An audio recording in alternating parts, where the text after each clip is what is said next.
Napangisi ang aking asawa nang ihampas ng hukom ang martilyo. Tiyak na nasamsam na niya ang lahat ang bahay, ang yaman, pati na ang aking mga anak. Akala niya, isa lamang akong mahinang may bahay. Ngunit, namutla ang mukha ng kanyang abogado nang ilabas ko ang huli kong baraha. Ako pala ang may-ari ng buhay ng kanyang kumpanya. Ang malaking salamin sa aming master bedroom ay nagpapakita ng isang babaeng halos hindi ko na makilala. Ako iyon, si Teresa. 24 na taong gulang. Suot ang isang simple ngunit eleganteng navy blue na evening gown. Parang ang tagal na mula noong huli akong nag-ayos ng ganito. Sa araw-araw. Ang tanging nasasalamin dito ay ang aking anino na nakasuot ng kupas, na bestidang pambahay, o maluwag na t-shirt, na may mantsa ng niluto, na mahirap tanggalin. Pero iba ngayong gabi. Ngayong gabi ay isang malaking selebrasyon. Si Jaime, ang aking asawa, ay kadarangalan lang bilang CEO of the Year sa larangan ng teknolohiya. Isang napakalaking tagumpay para sa startup na kumpanyang binuo namin mula sa wala, o mas tamang sabihin, na pinamumunuan na niya ngayon. Inayos ko ng bahagya ang aking buhok na kumakawala na sa pagkakaipit. Nanginginig ng bahagya ang aking mga kamay. Hindi dahil sa lamig ng central aircon sa aming marangyang bahay, kundi dahil sa kakaibang halo ng pagmamalaki at kaba. Bumaba ako sa unang palapag. Ang aming malawak na sala ay ginawa ng isang pribadong cocktail party. Ang mga bisita ay mga kasamahan sa negosyo ni Jaime, mga investor, at ilang malalapit na kaanak. Ang amoy ng mamahaling pabango ay humahalo sa bango ng mga pagkaing in-order ko mula sa isang 5-star caterer. Bilang may bahay, siniguro kong perpekto ang lahat. Kumikinang ang mga kristal na baso. Maayos na nakalagay ang mga sariwang bulaklak sa bawat sulok at mahinang tumutugtog ang jazz music sa background. Magandang gabi, Ginang Teresa. Bati ng isang kasamahan ni Jaime, si Ginoong Reyes, na may magiliw na ngiti. Napakagandang party. Napakaswerte ni Jaime na magkaroon ng isang asawang napaka-supportive. Ngumiti ako ng magalang at bahagyang tumango. Salamat po, Ginoong Reyes. Masiyahan po kayo sa mga pagkain. Ang aking mga mata ay ligaw na naghahanap sa aking asawa. Dapat sana ay nasa tabi ko siya, sumasalubong sa mga bisita, tulad ng isang normal at masayang mag-asawa. Ngunit, mula nang umuwi siya galing sa awards night kaninang hapon, parang ang layo niya. Dumiretso siya sa kanyang opisina para may tawagan at lumabas lamang nang magsimulang dumating ang mga bisita. Sa wakas, natagpuan ko siya. Nakatayo si Jaime malapit sa glass door na nakaharap sa swimming pool. Napakakisig niya sa kanyang mamahaling itim na suit. Hawak ang isang baso ng champagne. Pero hindi siya nag-iisa. Sa tabi niya ay isang kabataang babae na agaw pansin. Si Lian, ang bagong sekretarya ni Jaime, na 6 na buwan pa lang sa kumpanya. Tumibok ng hindi komportable ang puso ko. Si Lian ay nakasuot ng isang hapit na pulang bestida, na nagpapakita ng kanyang kabataan at kaakit-akit na hubog ng katawan. Nakalugay ang kanyang magandang buhok. Perpekto ang kanyang makeup. Malakas silang nagtatawanan. Ang distansya nila sa isa't isa ay masyadong malapit para sa isang boss at empleyado. Paminsan-minsan ay hinahaplos ni Jaime ang likod ni Lian kapag tumatawa. Sinubukan kong iwaksi ang masamang iniisip. Baka tungkol lang sa nakakatawang trabaho ang pinag-uusapan nila. O dala lang ng saya ng tagumpay. Huminga ako ng malalim at lumapit sa kanila. Mahal. Malambing kong tawag nang makalapit ako. Kadarating lang ni Ginoong Cruz. Mula sa investor group. Baka gusto mo siyang batiin. Lumingon si Jaime. Ang ngiti na kanina'y abot tenga. Habang nakatingin kay Lian ay biglang naglaho nang magtama ang aming mga mata. Malamig ang kanyang tingin. Na para bang isa akong estrangherong umistorbo sa isang mahalagang usapan. Mamaya na. Pabalang na sagot ni Jaime. Pinag-uusapan namin ni Lian ang schedule ng meeting bukas. Asikasuhin mo na lang ang mga bisita. Hindi ba't yan ang trabaho mo bilang may bahay? Natigilan ako. Napakatalim ng kanyang tono. Kabaligtaran ng imahe ng isang mapagmahal na asawa na madalas niyang ipakita sa social media. Sinulyapan ako ni Lian at ngumiti ng bahagya. Isang ngiting tila ng mamaliit. Pasensya na po, Ginang Teresa, sabi ni Lian sa isang pinalambing na boses. Talaga pong napaka-perfectionist ni Sir Jaime pagdating sa schedule. Ayaw po naming masayang ang momentum ng award na ito. Oo, sige. Pilit kong sagot. Dahan-dahan akong umatras. Pakiramdam ko'y isa akong hangal sa sarili kong pamamahay. Sa kabuuan ng party, sinubukan kong manatiling nakangiti. Nag-asikaso ako ng mga bisita. Sinigurong hindi na uubusan ang kanilang mga baso. At tumanggap ng mga pagbati. Para sa tagumpay ni Jaime. Ngunit, ang puso ko'y sugatan. Halos hindi ako kinakausap ni Jaime. Abala siyang lumibot. Pero ang kanyang mga mata ay laging hinahanap si Lian. Kahit sa paghiwa ng celebration cake, tinawag pa niya si Lian para tulungan siyang ipamahagi ang unang hiwa sa mga senior staff. Habang ako'y nakatayo lang sa likuran na parang isang palamuti. 11:00 na ng gabi nang umuwi ang huling bisita. Ang dating maingay na bahay ay naging tahimik. Naiwan ang mga maruruming baso at tirang pagkain. Nagsimula nang maglinis ang mga katulong. Umupo ako sa sofa sa sala. Tinanggal ang nakakates na high heels. Pagod na pagod ako. Hindi sa pisikal, kundi sa emosyonal. Pumasok si Jaime mula sa terrace. Niluwagan ang kanyang kurbata. Mukha siyang pagod ngunit masaya. Hindi niya ako tiningnan. Sa halip ay dumiretso sa minibar sa sulok para magsalin ng whiskey. Naging matagumpay ang party, Jaime. Sabi ko para basagin ang katahimikan. Sinusubukang pagaanin ang sitwasyon. Marami ang pumuri sa speech mo kanina. Bumulong lang si Jaime nang hindi malinaw. Ininom niya ang kanyang whiskey at lumingon sa akin. Kakaiba ang kanyang tingin, walang pasasalamat, walang init. Isang mapanuring tingin na nagpaliit sa aking pagkatao. Lumapit siya sa mesa sa harap ko at inihagis ang isang makapal na brown envelope. Dahan-dahan itong lumapag. Ngunit ang tunog nito'y parang kulog sa aking pandinig. Ano ito? Tanong ko. Nang may pagtataka. Buksan mo, malamig niyang utos. Nanginginig ang aking mga kamay habang inaabot ang envelope. Naglalaro sa isip ko. Kung ano ang laman nito. Isang sorpresang regalo. Ticket para sa bakasyon. O dokumento ng insurance. Binuksan ko ito at hinugot ang mga papel sa loob. Nanlaki ang mga mata ko sa nabasa kong titulo ng dokumento. Petition for annulment. Hindi ako makahinga. Tila huminto ang pag-ikot ng mundo. Tumingala ako kay Jaime. Umaasang isa lang itong masamang biro. Jaime, anong ibig sabihin nito? Annulment. Bakit? Inilapag ni Jaime ang kanyang baso ng malakas. Tinitigan niya ako ng may tingin na puno ng pandidiri. Na para bang matagal na niya itong tinitiis. Tingnan mo nga ang sarili mo, Teresa. Matalim niyang sabi. Itinuturo ako mula ulo hanggang paa. Hindi ka ba nananalamin? Nakakasawa ka na. 10 taon na tayong kasal. Pero paluma ka ng paluma at nawawalan ng dating. Pero inaalagaan ko ang bahay. Inaalagaan ko sina Luis at Ana. Sinusuportahan kita mula sa wala. Jaime. Nagsimula nang tumaas ang boses ko. Pinipigilan ang pag-iyak. Tumigil ako sa pagtatrabaho para sa'yo. Para sa mga anak natin. Yan na nga ang problema. Mabilis na putol ni Jaime.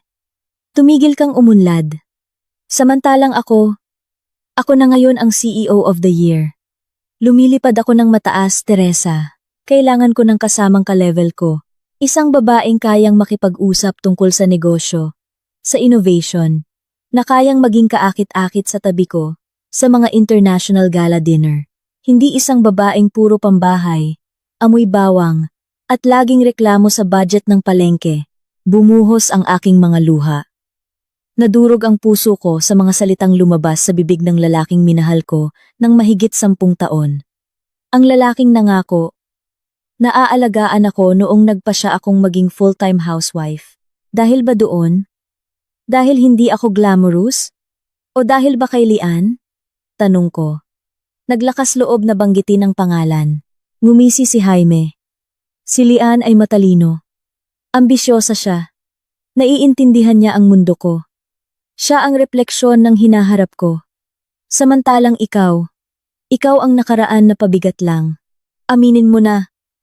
Teresa, nahihiya akong ipakilala kang asawa ko sa mga investor. Masyado kang probinsyana. Ang salitang probinsyana ay tumusok sa aking dibdib nang mas masakit pa sa isang sampal. Naalala ko kung paano kami nagsimula sa isang maliit na kwarto sa boarding house. Sabay na kumakain ng instant noodles at nangarap tungkol sa hinaharap. Ngayong nasa kanya na ang hinaharap na iyon, itatapon niya ako na parang basura.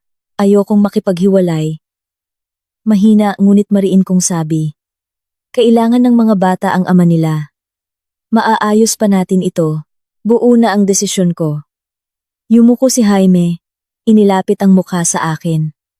Matatalim ang kanyang mga mata na nang i-intimidate. Pirmahan mo yan. Huwag mo nang pahirapan ang sitwasyon. Kung susunod ka. Tumayo siya muli. Inayos ang kanyang suit na para bang walang nangyari. Sa guest room ako matutulog ngayong gabi. Bukas ng umaga, gusto kong napirmahan na yan. Umakyat si Jaime sa hagdan. Iniwan akong mag-isa sa malaking sala na para na ngayong isang malamig na kulungan. Tinitigan ko ang mga papel sa aking kamay. Tumulo ang mga luha sa mga legal na salita na magwawakas sa buhay na kinagisnan ko. Hindi lang niya ako hinihiwalayan, sinusubukan niyang burahin ang pagkatao ko dahil pakiramdam niya'y nasa tuktok na siya ng mundo. Pero may isang bagay na nakalimutan si Jaime. Madulas ang tuktok. At hindi niya alam kung sino talaga ang nagtayo ng pundasyon kung saan siya nakatayo ngayon. Nang gabing iyon, sa gitna ng pagkadurog ng aking puso, may isang maliit na apoy na hindi pa namamatay. Ang sakit na ito ay hindi ang katapusan, kundi ang simula ng isang bangungot na magiging totoo. Tumagos ang sinag ng araw sa mga kortina, ngunit walang init akong naramdaman. Namamaga ang aking mga mata sa magdamag na pag-iyak. Hindi ko pa napipirmahan ang mga dokumento. Paano ko susukuan ang isang kasal na binuo ko ng dugo't luha? Naging hangal pa rin ako. Iniisip na baka dala lang ng emosyon ni Jaime o ng stress sa trabaho. Bumangon ako at ginawa ang aking mga gawain tulad ng dati. Umaasang mababago ng umaga ang lahat. Naghanda ako ng paboritong almusal ng mga bata. Sinangag na may hotdog.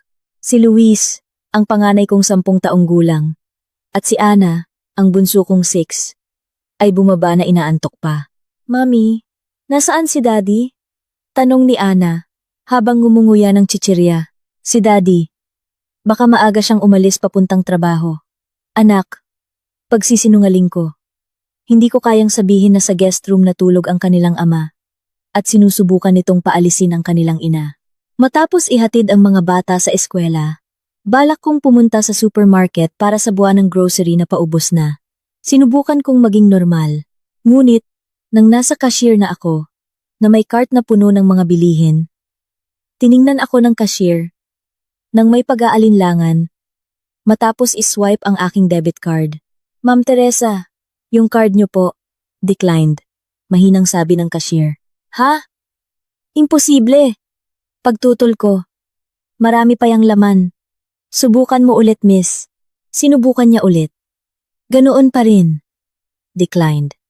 Inilabas ko ang supplementary credit card na bigay ni Jaime. Declined din. Humaba na ang pila sa likod ko.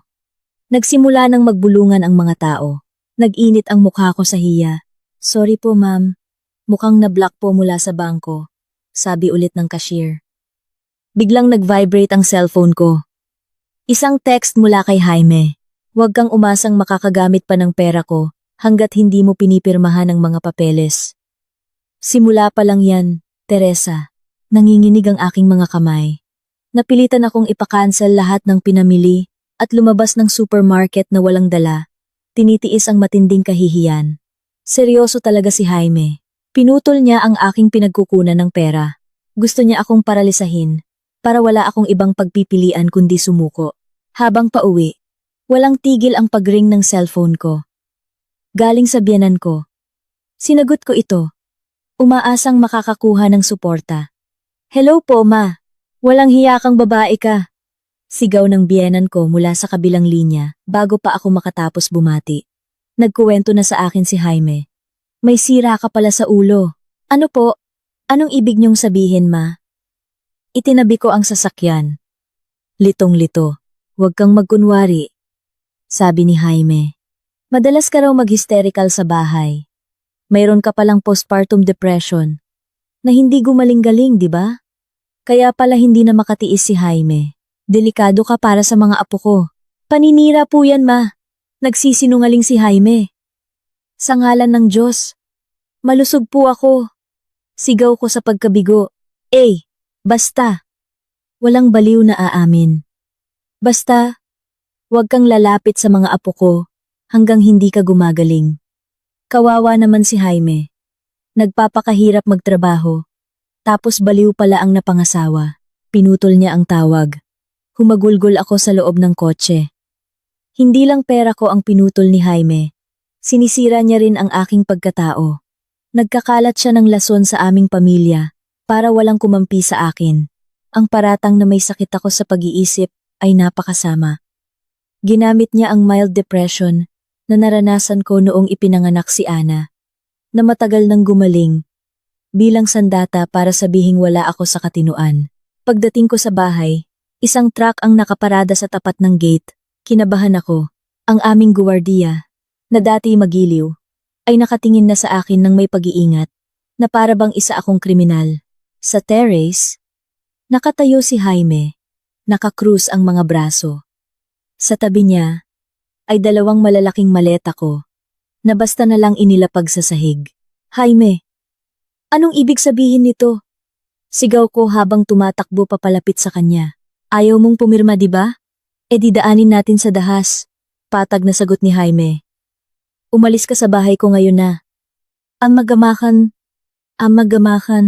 bahay ko rin ito. Sabay nating itong itinayo. Kaninong pangalan nakalagay ang titulo? Sa pangalan ko. Ngumisi si Jaime. Sa batas. Akin ito.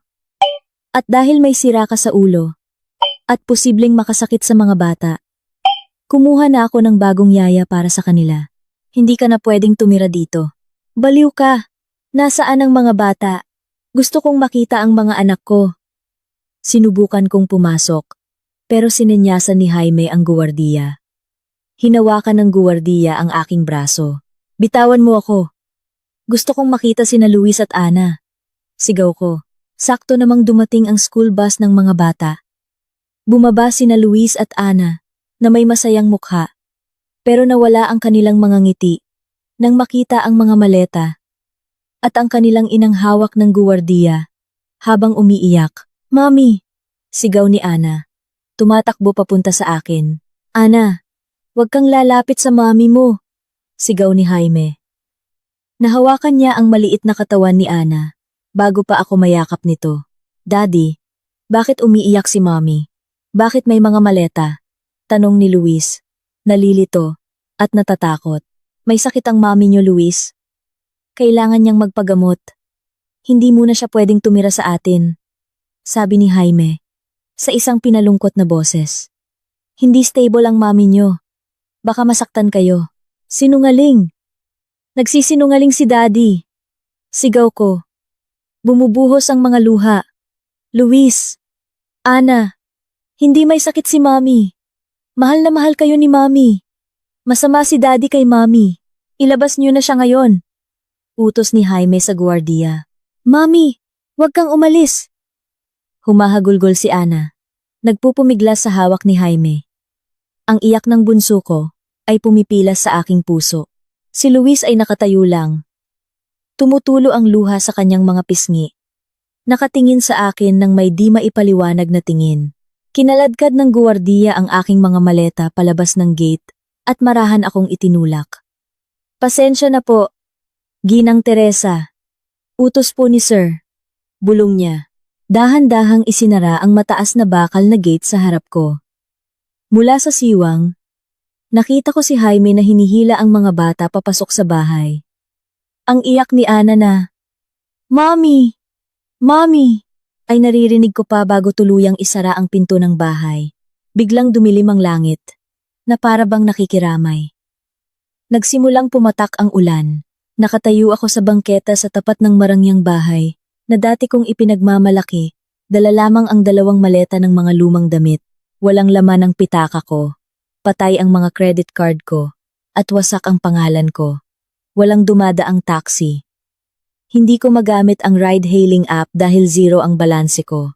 Kinaladkad ko ang mga maleta sa ilalim ng ulan, naglalakad ng walang direksyon. Ang lamig ng ulan ay hindi tumutumbas sa lamig ng pakikitungo ni Jaime. Nang araw na iyon, nawala sa akin ang lahat. Estado, yaman, at ang mga anak kong pinakamamahal. Nagtagumpay si Jaime na itapon ako na parang basura. Ngunit habang naglalakad ako palayo, na ang mga luha ay sumasabay sa ulan, isang determinasyon ang nagsimulang tumubo sa gitna ng durog kong puso. Maaaring nakuha ni Jaime ang bahay na iyon. Maaaring nalinlang niya ang mundo tungkol sa aking katinuan, pero hinding-hindi niya makukuha ang pagkakakilanlan ko. Bilang isang ina, babalik ako. Ano man ang mangyari, babalik ako at babawiin ko ang sa akin. At pagdating ng araw na iyon, pagsisisihan ni Jaime na muli niya akong isinilang bilang kanyang kaaway. Pero sa ngayon, kailangan kong mabuhay. Ngayong gabi, kailangan kong maghanap ng masisilungan. Kahit na ang ibig sabihin nito ay matulog sa gilid ng isang tindahan.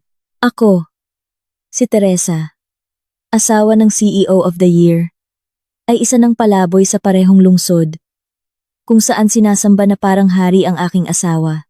Ang malakas na ulan kagabi ay nag-iwan ng pamamasa sa mga pader ng bago kong kwarto sa isang boarding house. Sukat lamang itong 3x3 metro. Napakalayo sa banyo ng dati kong bahay na mas malaki pa rito.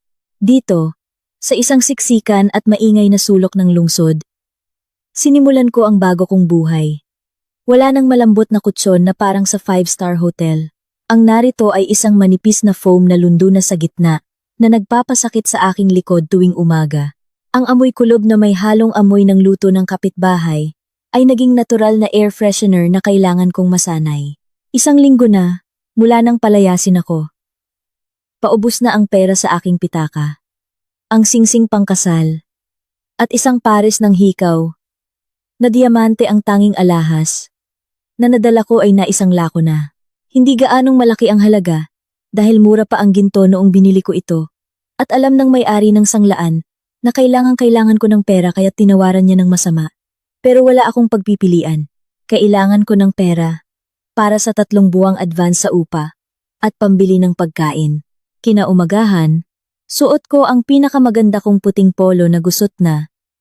Dahil sa pagkakasiksik sa maleta, pinlansya ko ito gamit ang hiram na plansya sa landlady.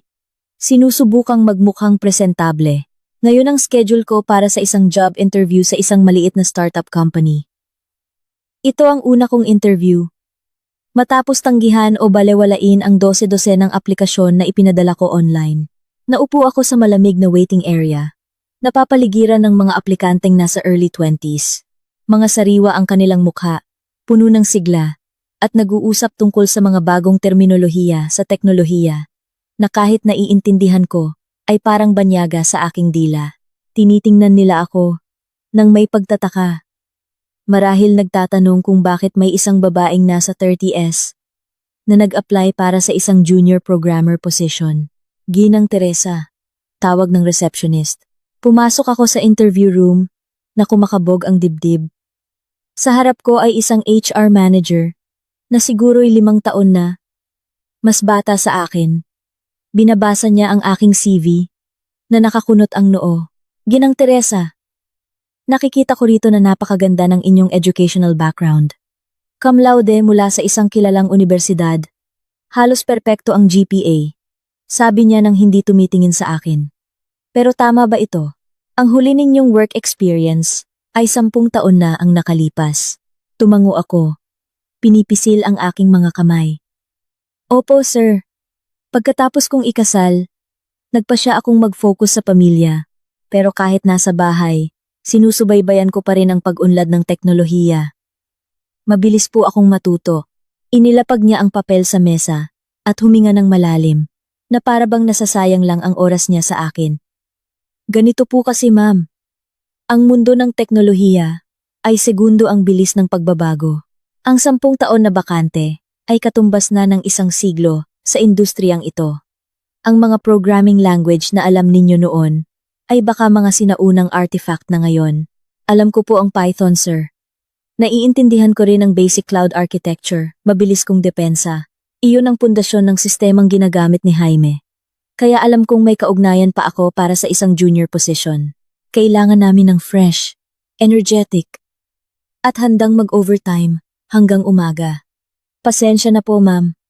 Sa edad ninyo ngayon, at may mga responsibilidad, ang status ninyo ay in the process of annulment na may 2 anak. Nag-aalala kami na baka madalas kayong mag-leave dahil sa mga anak na nagkakasakit o may kailangan sa eskwela. Hindi po sa akin nakatira ang mga anak ko. Sagot ko, napipi ang boses dahil sa biglaang kirot sa dibdib.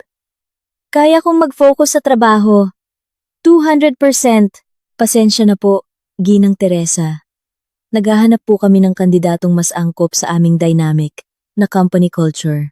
Ang mga salitang iyon ay isang magalang na paraan para sabihing, masyado ka nang matanda at walang silbi.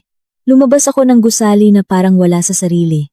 Nakakapasong ang sikat ng araw. Ito na ang 17 na personal na pagtanggi. At hindi ko na mabilang kung pang-ilan online.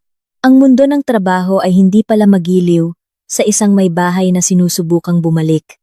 Gaano man siya katalino noon, ang titulong may bahay ay tila bumubura sa kanyang diploma at talino, pinalitan ng stigma na luma at mabagal. Kumalam ang aking sikmura sa gutom, ngunit tiniis ko. Mas pinili kong gamitin ang natitirang barya sa aking bulsa para sumakay ng jeep papunta sa eskwelahan ni na Luis at Ana. Hindi ko na matiis ang pangungulila. Alam kong ipinagbabawal ni Jaime, pero gusto ko lang silang makita kahit saglit. Siguraduhing maayos ang kanilang uniforme. Siguraduhing hindi sila pumapayat dahil sa pangungulila sa akin. Bumaba ako sa kabilang kalsada ng elite na eskwelahan ng aking mga anak. Malapit na ang uwian. Nagtago ako sa likod ng isang malaking puno sa kabilang bangketa. Nakasuot ng face mask at sombrero para hindi masyadong mapansin. Kumabog ang dibdib ko nang tumunog ang bell. Bumukas ang gate at daan-daang bata ang naglabasan papunta sa kani-kanilang sundo. Hinanap ko sila sa gitna ng maraming tao. Nasaan sila? At nakita ko sila. Si Ana ay naglalakad na nakayuko, hawak ng isang babaeng nakaunipormeng yaya, ang bagong yaya na kinuha ni Jaime. Si Luis ay naglalakad sa likuran. Sinisipa-sipa ang mga bato, malungkot ang mukha. Walang tawanan. Walang masayang kwento tungkol sa kanilang araw. Ang puso ng isang ina ay hindi maaaring magkamali. Hindi masaya ang aking mga anak. Hindi ko na malayang tumatawid na ako ng kalsada. Nanaig ang aking instinct. Gusto ko silang yakapin. Ana, Luis, tawag ko. Paos ang boses sa pagpigil ng iyak. Lumingon si Luis, nanlaki ang mga mata nang makita ako. Mami, bulong niya. Ang malungkot niyang mukha ay biglang nagliwanag. Tatakbo na sana siya sa akin. Ngunit bago pa makahakbang si Luis, 2 malalaking guwardiya ng eskwelahan ang humarang sa akin. Malinaw na may espesyal na utos sila. Hinawakan ng isang guwardiya ang braso ko. Nang mahigpit, Ginang Teresa, bawal po kayong lumapit sa area ng eskwelahan. Sigaw niya. Bitawan niyo ako. Mga anak ko yan. Gusto ko lang silang kausapin. Sigaw ko. Habang nagpupumiglas. Mami ko yan! Sigaw ni Luis. Sinusubukang lumusot. Pero pinigilan siya ng bagong yaya.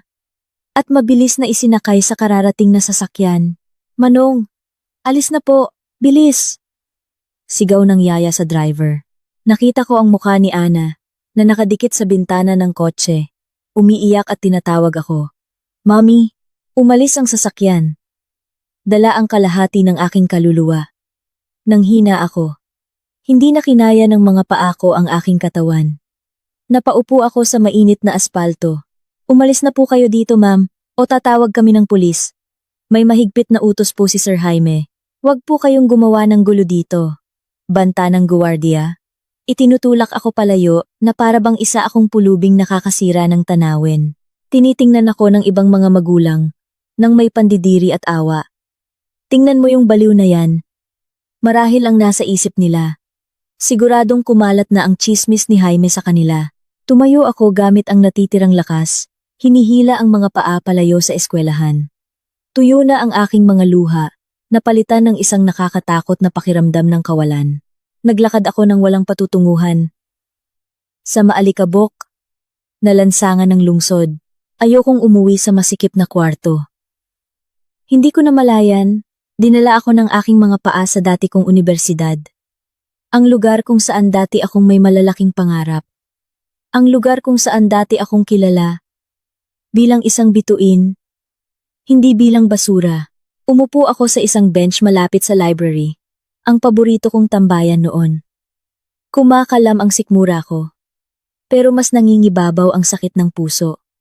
Tumingin ako sa aking mga luma at maruming sapatos. Para saan pa akong mabuhay? Bulong ko sa sarili.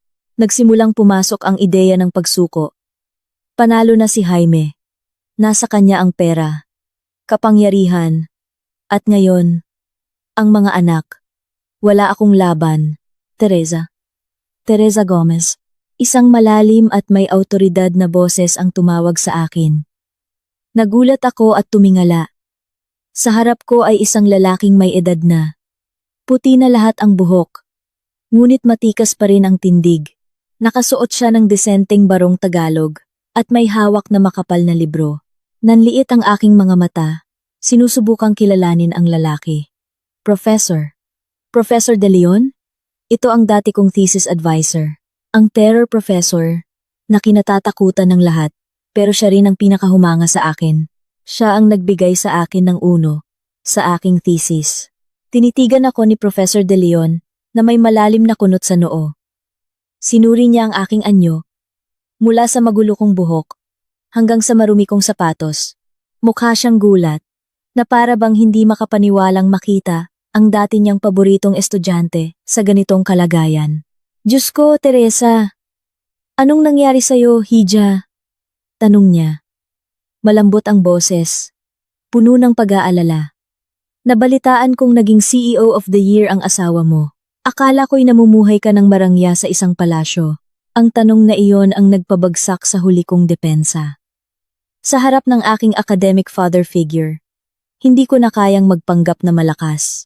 Tinakpan ko ang aking mukha at humagulgol ng malakas doon sa parke ng unibersidad. Walang sinabi si Professor De Leon.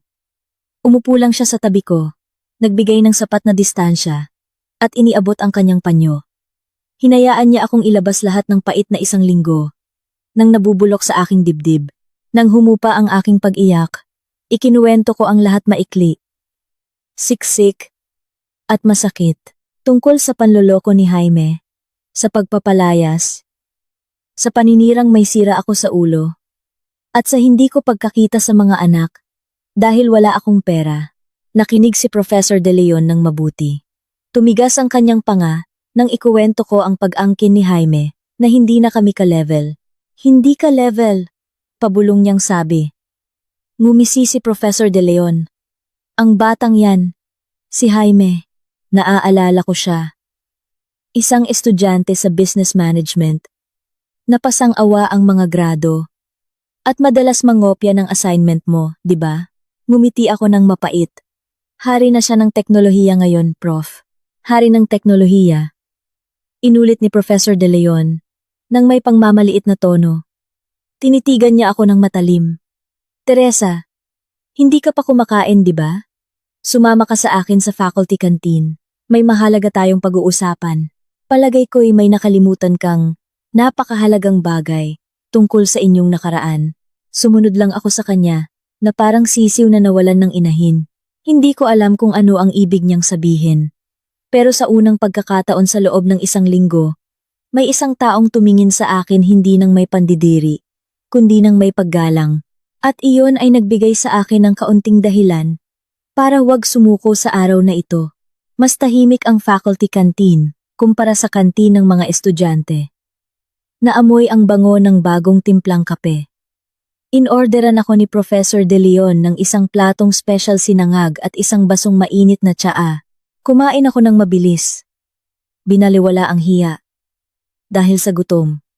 Kunali, Si Professor De Leon ay humihigop lang ng kanyang kape, matiyagang naghihintay na matapos ako. Nang maubos ko ang pagkain, ibinaba ni Professor De Leon ang kanyang tasa. Tinitigan niya ako ng diretsyo. Matalim ang kanyang tingin. Tulad noong sinusubok niya ako sa thesis defense. Teresa, sabi mo naging CEO si Jaime dahil sa revolusyonaryong smart inventory app na iyon, tama? Ang warehouse management system na gumagamit ng AI para hulaan ang stocks bago pa maubos. Tumango ako. Opo, Prof. Iyon ang pangunahing produkto ng kumpanya niya. Subukan mong alalahanin. Sabi ni Professor De Leon, inilapit ang kanyang katawan. 12 taon na ang nakalipas. Noong graduating ka, ano ang pamagat ng thesis mo? Natigilan ako. Pilit na binabalikan ang alaala ng kolehiyo. Ang pamagat po ay implementasyon ng predictive stochastic algorithm gamit ang artificial neural networks para sa inventory forecasting. Eksakto! Pumitik si Professor De Leon. At sino ang gumawa ng code? Sino ang nagdisenyo ng architecture? Bawat linya. Ako po. Prof. Nagpuyat ako ng 3 buwan sa computer lab para doon. At paano napunta kay Jaime yon? Yumuko ako. Pinaglalaruan ang dulo ng mantel. Bumalik ang alaala, mapait at matamis. Noong mga panahong iyon, magkasintahan pa kami. Si Jaime ang charismatic na student council president. Magaling magsalita, pero mahina sa technical na bagay. May pangarap siyang magtayo ng kumpanya, pero wala siyang produkto. Lumapit siya sa akin na may maamong mukha. Sinasabing kailangan niya ng prototype para mapresenta sa kanyang unang investor. Ibinigay ko po sa kanya, Prof. Mahina akong sagot. Sabi niya, kailangan niya ng puhunan para makumbinsi ang investor. Sabi niya, kung magtagumpay siya, tagumpay naming dalawa yon. Mahal ko siya, Prof. Gusto kong magkaroon siya ng tiwala sa sarili. Kaya hinayaan ko siyang dalhin ang source code ng thesis ko. Pinaganda ang itsura at inangkin bilang ideya niya. Ibinenta mo? Tanong ni Professor De Leon. Hindi po. Ibinigay ko lang. Magpapakasal na kami noon. Naisip ko, magiging isa lang naman ang aming yaman. Umiling si Professor De Leon. Ang kanyang ekspresyon ay pinaghalong pagkadismaya at pagkainis. Ang pag-ibig nga naman, ginagawang hangal ang matatalino, Teresa. Natahimik lang ako. Pero, pagpapatuloy ni Professor De Leon, naging seryoso ang boses. May isang bagay kang marahil ay hindi mo alam o nakalimutan mo. Nagkataon lang, bukod sa pagiging profesor, aktibo na rin ulit ako bilang abogado na espesyalista sa intellectual property. Madalas akong humawak ng mga kaso tungkol sa patent ng teknolohiya. Kinabahan ako. Ano po ang ibig niyong sabihin? Noon, may mahigpit na pulisiya ang ating universidad. Bawat thesis na nakakakuha ng gradong 1 at may potensyal na maging komersyal ay automatikong inirerehistro ng universidad para sa copyright sa ilalim ng pangalan ng estudyante bilang proteksyon sa kanilang gawa. Standard procedure, yun bago pa na bago ang mga patakaran. Nanlaki ang aking mga mata. Nakalimutan ko na po yan. Siyempre nakalimutan mo. Abala ka sa pakikipag-date at paghahanda sa kasal, mahinang biro ni Professor De Leon. Pero naaalala ko yon.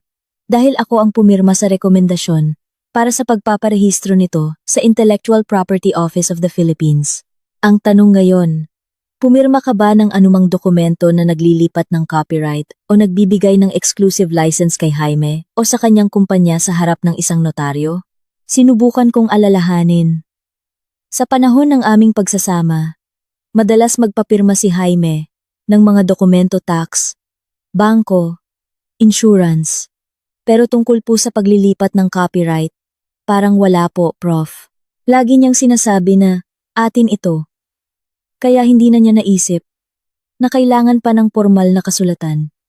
Siguro iniisip niya, dahil mag-asawa kami, automatikong pag-aari na rin niya. At masyado siyang mayabang para aminin sa legal na paraan na gawa iyon ng asawa niya. Isang maliit na ngiti ang lumabas sa labi ni Professor De Leon. Isang ngiti na nagpakilabot sa akin. Hindi iyon ngiti ng isang propesor. Iyon ay ngiti ng isang abogadong nakahanap ng nakamamatay na butas sa depensa ng kalaban. Kung ganoon, may hawak tayong nuclear bomb, Teresa. Bulong ni Professor De Leon. Ano po ang ibig niyong sabihin? Sumama ka sa akin sa law office ko. Malapit lang dito. I-check natin ang database ng IPOPHL ngayon din. Nagmamadali kaming umalis. Ang luma ngunit alagang sedan ni Professor De Leon ay sumuong sa trapiko. Habang nasa biyahe, kumakabog ang dibdib ko. Ang pag-asang namatay na ay muling tumitibok. Posible kayang may kapangyarihan pa ako sa gawa ko? 12 taon na ang nakalipas? Ang opisina ni Professor De Leon ay nasa isang simpleng gusali, puno ng mga tambak na papeles. Binuksan niya agad ang kanyang computer at pumasok sa isang government site na para lang sa mga rehistradong IP consultant. Mabilis na sumayaw ang kanyang mga daliri sa keyboard. Ang dalaga mong pangalan? Teresa Gomez. Bulong niya habang nagtatype. Taong 2012. Kategorya: Computer Program. Ilang sandali ng katahimikan. Tanging tunog ng electric fan at orasan ang maririnig. Pinigil ko ang aking hininga. Nakatayo sa likod niya. Nakatitig sa monitor. Aha! Biglang sigaw ni Professor De Leon. Ano po yun, Prof? Kinakabahan kong tanong. Tingnan mo ito. Turo niya sa screen. Doon, malinaw na nakadisplay ang isang digital record. Registrasyon no, DUSEX. Type of work? Computer program. Title: Predictive Stochastic Algorithm Core Engine. Copyright holder: Teresa Gomez. Date of application: the 15th of August 2012. Status: valid. Tinabonan ko ang aking bibig. Tumulo muli ang aking mga luha. Pero hindi na ito luha ng kalungkutan. Pangalan ko iyon. Akin pa rin ang gawa ko. Sa batas, kinikilala ito ng estado bilang akin. Ano po ang ibig sabihin nito, Prof? Nanginginig kong tanong. Pinihit ni Professor De Leon ang kanyang upuan paharap sa akin. Seryoso ang kanyang mukha, ngunit nagliliwanag ang kanyang mga mata. Ibig sabihin nito, itinayo ni Jaime ang kanyang imperyo sa isang lupang pag-aari mo nang walang nakasulat na pahintulot. Sa batas, ang mga ari-arian na nakuha habang kasal ay maaaring paghatian o pagtalunan. Pero itong copyright, nakarehistro ito bago pa kayo ikasal. Ito ay separate property. Huminga siya ng malalim bago magpatuloy, binibigyan ng diin ang bawat salita. Ang separate property ay pag-aari ng asawang babae at hindi maaaring pakialaman ng asawang lalaki. Maliban na lang kung may prenuptial agreement kayo na nagsasabi ng iba. Mayroon ba kayo noon? Wala po. Mabilis kong sagot. Puro pag-ibig lang ang puhunan namin, hindi namin naisip yan. Magaling! Sabi ni Professor De Leon. Pinalo niya ang mesa. Nang may sigla. Teresa, maaaring pinalayas ka ni Jaime sa bahay. Maaaring na-block niya ang mga card mo. Pero nakalimutan niya na ang buhay ng kanyang kumpanya ay nasa iyong mga kamay. Kung walang lisensya mula sa iyo, ang paggamit ng algorithm na iyon sa kanyang kumpanya ay isang illegal na gawain. Isang malubhang paglabag sa copyright. Natulala ako. Sa buong panahong ito, pakiramdam ko'y ang liit-liit ko. Pero ako pala ang lupa. Kung saan siya nakatayo. Kung gagalaw ako, babagsak siya. Ano po ang gagawin natin, Prof? Tanong ko. Ang determinasyon ko ay nagsimulang tumigas. Ang alaala ng mayabang na mukha ni Jaime, nang nang-iinis na tawa ni Lian, at nang iyak ni Ana sa bintana ng kotse, ay nagpaalab sa aking diwa. Hahayaan muna natin siyang mag-feeling panalo sa mediation at sa mga unang hearing. Sabi ni Professor De Leon, habang bumubuo ng diskarte. Hayaan siyang maging mas mayabang. Hayaan siyang laitin ka. Kung mas mataas ang kanyang lipad, mas masakit ang pagbagsak. Tumayo si Professor De Leon at inilahad ang kanyang kamay. Simula ngayon, hindi na ako ang iyong propesor. Ako ang iyong abogado. Babawiin natin ang iyong mga anak. At tuturuan natin ang dati mong asawa kung ano ang tunay na kahulugan ng salitang ka-level. Tinanggap ko ang kanyang kamay ng mahigpit. Malakas na ang aking hawak. Hindi na tulad ng babaeng umiiyak sa interview kaninang umaga. Salamat po, attorney. Mariin kong sabi. Handa na po akong lumaban. Sa labas, palubog na ang araw, nag-iwan ng nagbabagang pula sa kalangitan. Kasimpula ng galit at tapang na nag-aalab na ngayon sa aking kalooban. Akala ni Jaime, siya ang arkitekto ng kanyang tagumpay. Nagkamali siya. Isa lang siyang squatter. Ako ang tunay na arkitekto na nagtatago sa dilim, at oras na para lumabas ako. Ang gusali ng korte ay abala at malamig noong umagang iyon. Ang mga taong naglalakad ay may malulungkot na mukha. May mga matang namamaga. May mga nagpipigil ng galit. At mayroon ding tila sumuko na. Naupo ako sa isang matigas na upuan sa pasilyo. Kinukuyom ang murang handbag na binili ko kahapon sa palengke. Sa tabi ko, si Attorney De Leon ay kalmadong nagbabasa ng mga papeles. Ang kanyang presensya ay nagbibigay ng kaunting kapanatagan. Nakasuot ako ng simpleng puting polo at itim na slacks. Ang pinakapormal kong damit. May kaunting tasta sa dulo ng manggas. Pero sinikap kong plantsahin ito ng maayos. Ayokong magmukhang talunan sa harap ni Jaime. Huminga ka ng malalim, Teresa. Bulong ni Attorney De Leon. Tandaan ang ating diskarte. Huwag kang magpapadala sa emosyon. Hayaan siyang mag-isip na lamang siya. Tumango ako. Ilang sandali pa. Narinig ang tunog ng matatag na mga yabag. Ang amoy ng mamahaling pabango. Nakabisado ko na. Dumating si Jaime. Nakasuot siya ng isang mamahaling suit. May relo sa pulso na kasing halaga ng isang kotse. Ang kanyang buhok ay perpektong nakaayos.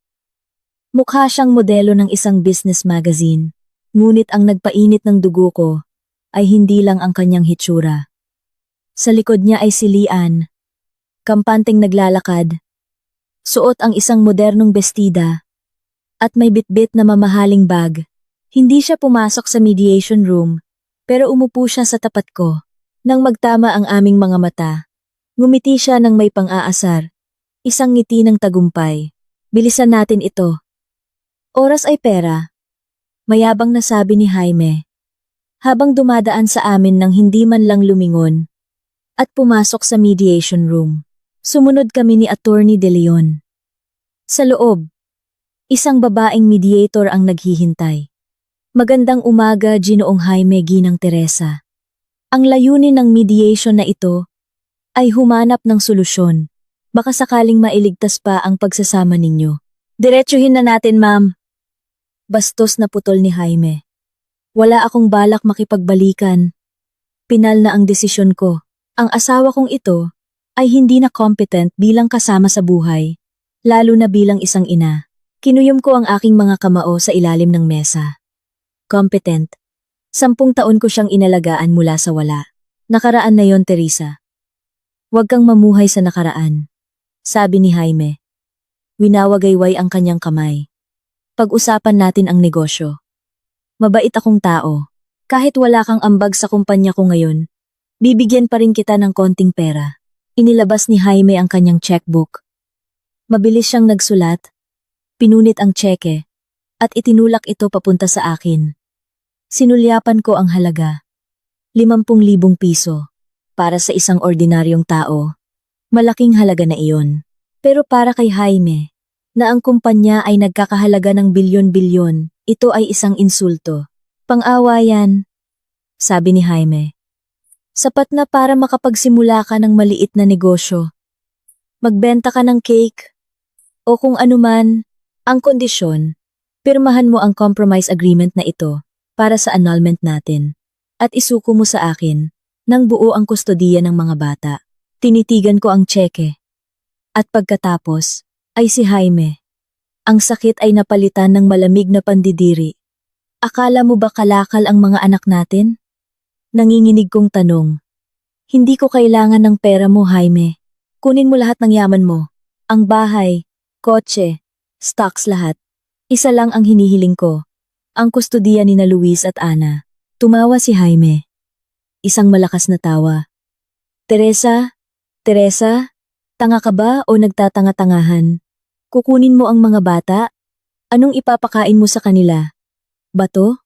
Kaya kong magtrabaho. Maghahanap ako ng pera. Magtrabaho? Saan? Pang-uuyam ni Jaime. 10 taon ka nang walang trabaho. Sino ang kukuha sa isang matandang di marunong sa teknolohiya?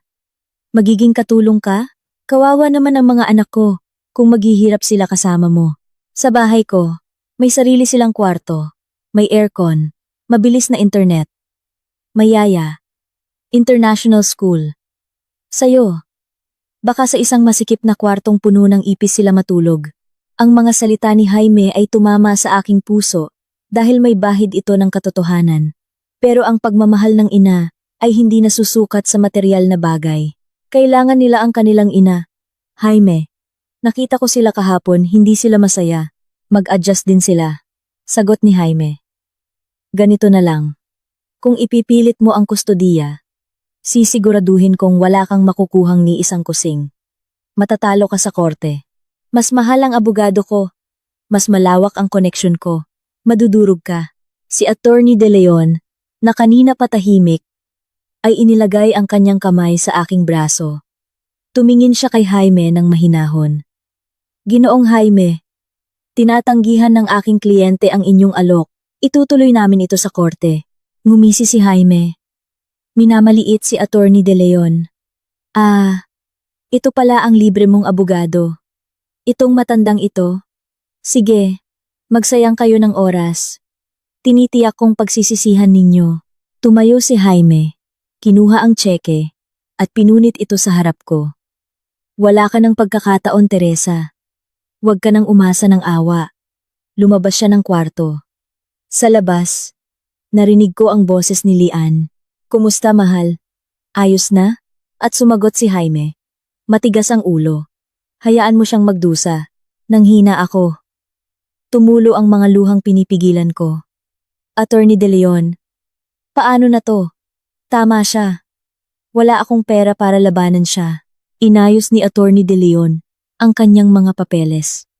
Nagkamali siya, Teresa. Masyado siyang mayabang. Akala niya, tungkol sa pera ang laban na ito. Tungkol ito sa karapatan. Huwag mong pansinin ang mga sinabi niya.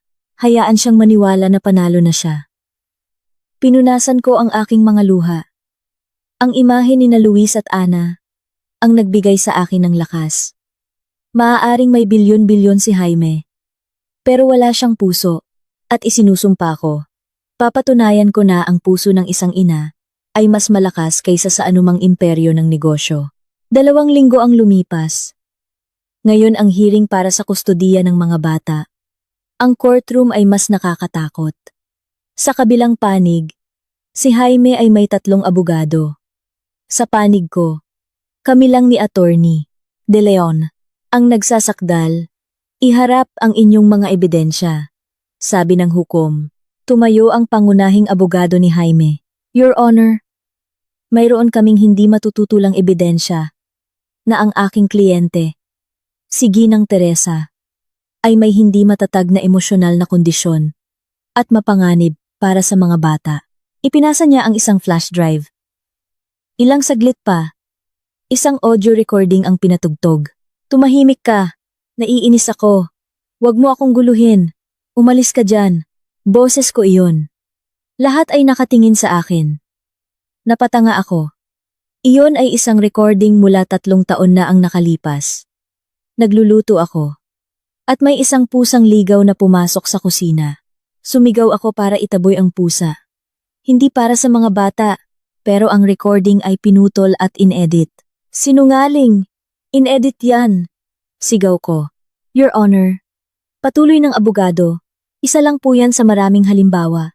Madalas siyang mag-hysterical. Kaya't hinihiling namin na ang pansamantalang kustodiya ay ibigay kay Ginoong Jaime. Pinukpok ng hukom ang martilyo. Pagkatapos ng maikling deliberasyon, sinimulan niyang basahin ang desisyon. Batay sa mga paunang ebidensya at para sa kapakanan ng mga bata, ang korte ay nagpapasya na ang pansamantalang kustodiya ay mapupunta sa ama, si Ginoong Jaime. Ang ina ay binibigyan ng karapatang dumalaw tuwing 2 linggo na may supervision. Gumuho ang mundo ko. Natalo ako. Nawala sa akin ang mga anak ko. Sa labas ng courtroom, lumapit si Jaime. Mayabang ang kanyang aura.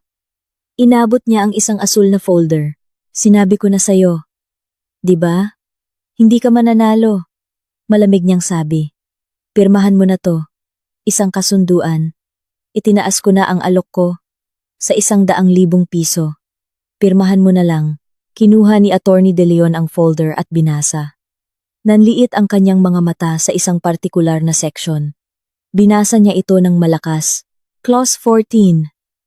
Ang ikalawang partido, asawa, ay sumusuko sa lahat ng karapatan, pag-angkin, at interes sa lahat ng ari-arian, na pagmamay-ari ng unang partido asawa, material man o hindi, kasama na ngunit hindi limitado sa mga ari-arian, stocks, sasakyan, at lahat ng uri ng intellectual property, copyright, patent, trademark, at computer programming codes na ginagamit sa negosyo ng unang partido. Tumingin si Attorney De Leon kay Jaime.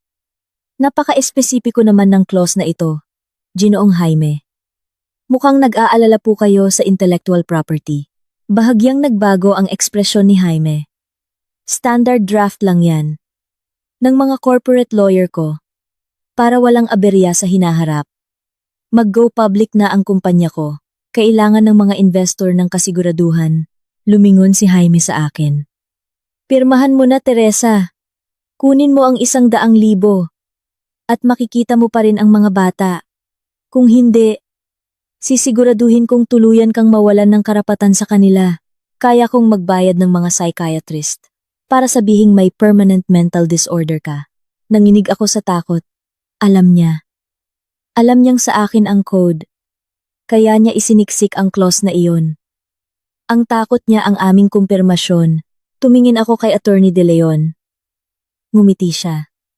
Bigyan niyo kami ng 3 araw para mag-isip, Ginoong Jaime. Sabi niya, 3 araw.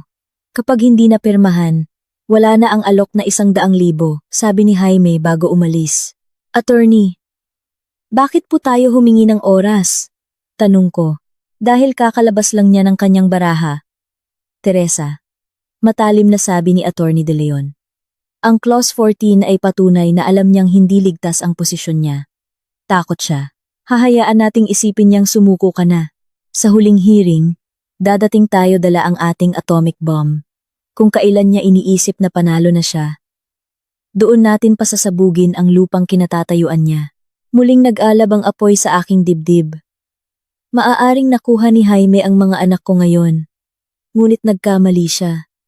Minamaliit niya ang babaeng lumikha ng utak ng kanyang tagumpay. Hintayin mo lang. Asawa ko. Hintayin mo ang araw ng pagtutuos. Dumating ang araw ng huling paglilitis. Sa aking harapan, si Jaime ay nakangiti na, kampante sa kanyang tagumpay. Sa tabi niya, si Lian ay ngumunguya ng chewing gum. Mayroon bang huling pahayag o karagdagang ebidensya ang panig ng nasasakdal? Tanong ng hukom. Mayroon po. Tumayo si Attorney De Leon. Dala niya ang luma at itim na leather folder. Dahan-dahan siyang lumapit sa mesa ng mga hukom.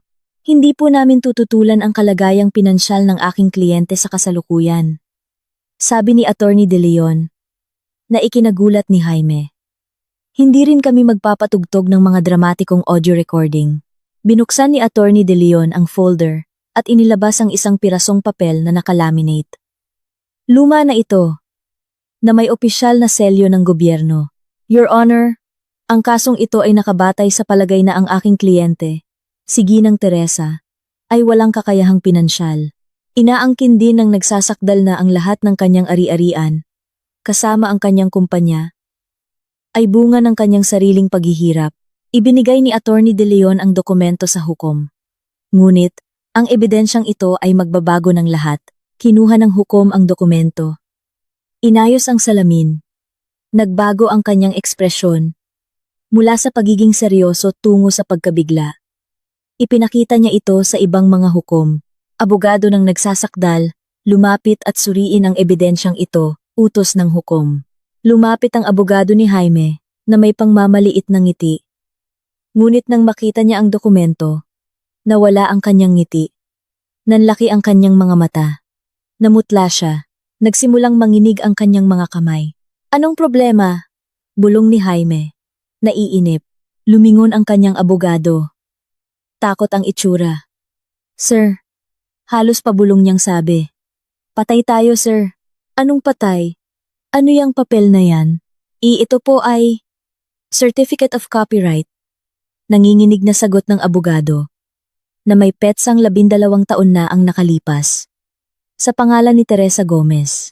Oh, anong pakialam ko dyan? Inis na sabi ni Jaime. Hindi niyo po naiintindihan, sir. Desperadong sabi ng abogado.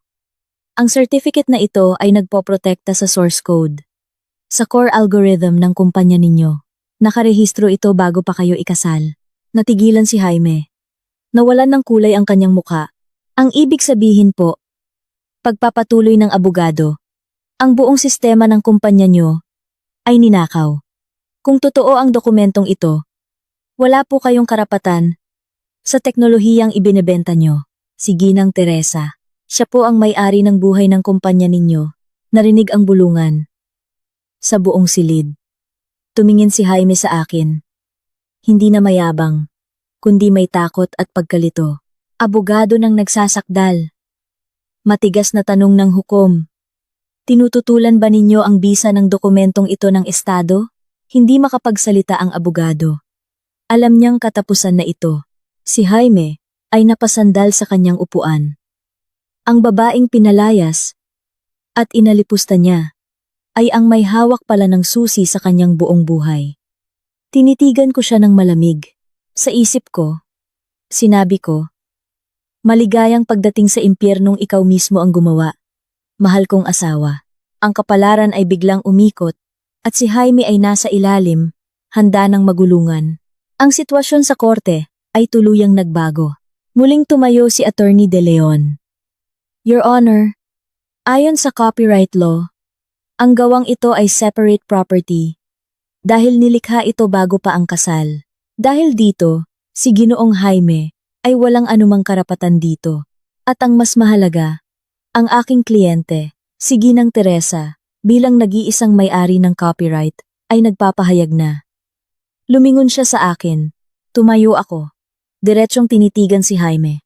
Ipinapahayag ko na binabawi ko ang lahat ng uri ng lisensya, pahintulot sa paggamit, at karapatan sa paggamit ng nasabing computer code ng kumpanyang Jaime Tech Innovations. Simula sa oras na ito. Objection! Desperadong sigaw ng abogado ni Jaime. Your Honor, hindi po ito maaaring gawin basta-basta.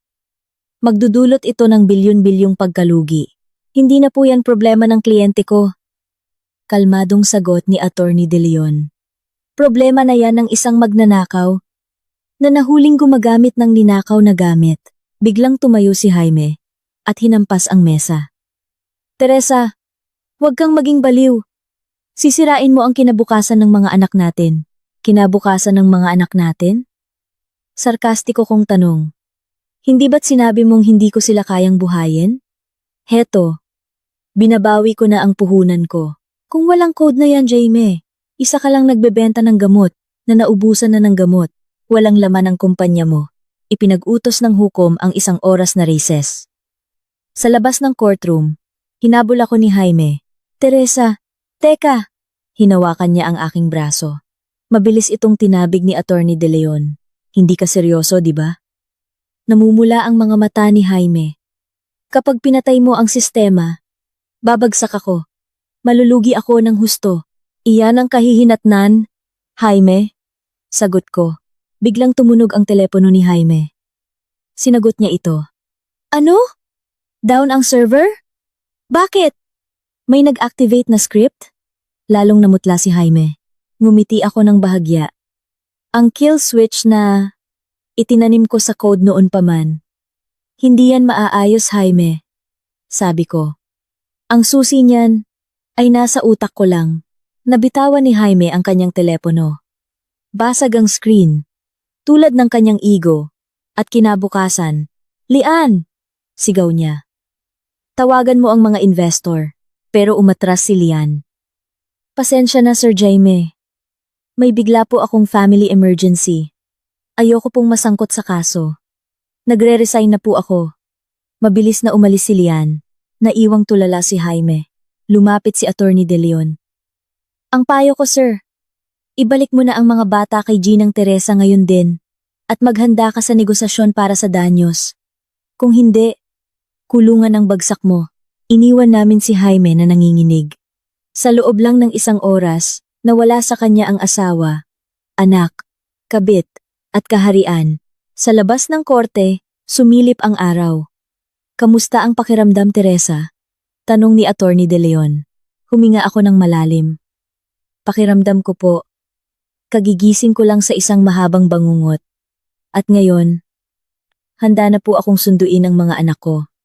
Ang pagbagsak ng CEO ay hindi ang katapusan ng aking kwento. Ito ang simula ng aking muling pagbangon.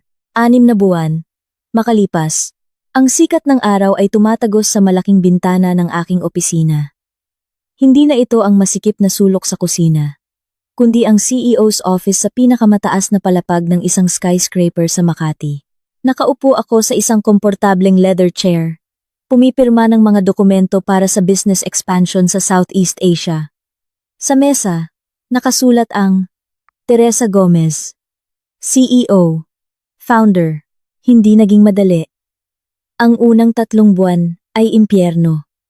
Nagtrabaho ako ng 18 oras bawat araw para muling makuha ang tiwala ng mga investor. Inayos ko ang bulok na sistema ni Jaime. Pinalitan ko ang mga sipsip na empleyado ng mga totoong propesyonal. Sa loob ng 6 na buwan, dumoble ang halaga ng kumpanya.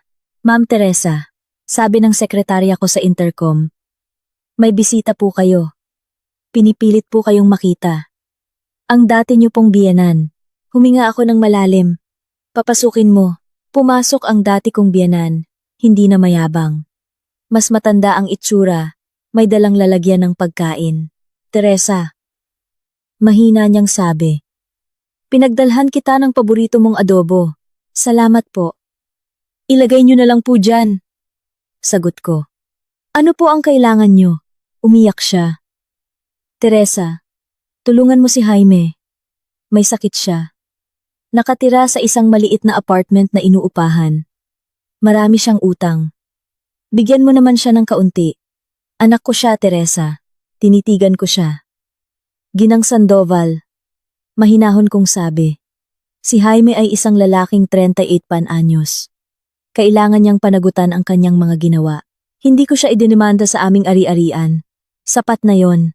Pero ang kasong estafa, dahil sa pagbili ng apartment para kay Lian, gamit ang pera ng kumpanya, ay usaping legal na. Kung gusto niyang kumain, magtrabaho siya. Mas marangal pa ang pagiging kargador, kaysa maging CEO, na magnanakaw. Umalis siyang talunan. Nang hapon na iyon, umuwi ako ng maaga. Pagbukas ko ng pinto, naamoy ko ang bagong lutong chocolate chip cookies. Mommy! Sigaw ni na Luis at Ana. Mommy, tingnan mo, 100 ako sa math. Masayang sabi ni Ana. Wow! Ang galing! Kaninong anak ba yan? Puri ko. Anak ni Mami Teresa, ang magaling na inventor. Sagot ni Luis, tumatawa. Nang gabing iyon, matapos magbasa ng kwento para kay Ana, naupo ako sa balkonahe. Tumawag si Attorney De Leon. Si Jaime ay formal nang nasentensyahan ng 4 na taong pagkakakulong. Nabigyan na ng katarungan. Ibinaba ko ang telepono at tumingin sa mga bituin. Ang kaligayahan pala ay hindi tungkol sa pagkakaroon ng asawang CEO. Ang kaligayahan ay ang pagkakaroon ng kontrol sa sarili mong buhay. Ang makitang lumalaki ang iyong mga anak nang walang takot at ang malaman na kaya mong tumayo sa sarili mong mga paa. Ako, si Teresa, ay dating arkitekto na nagtago sa dilim. Ngayon, lumabas na ako sa anino. Ako na ang arkitekto ng sarili kong buhay. At ang pundasyong itinayo ko ngayon ay hindi naguguho. Pumasok ako sa kwarto. Hinalikan ang mga natutulog kong anak. Dito ang aking paraiso. sa yakap ng aking mga anak, at sa dignidad na muli kong natagpuan. Napangisi ang aking asawa nang ihampas ng hukom ang martilyo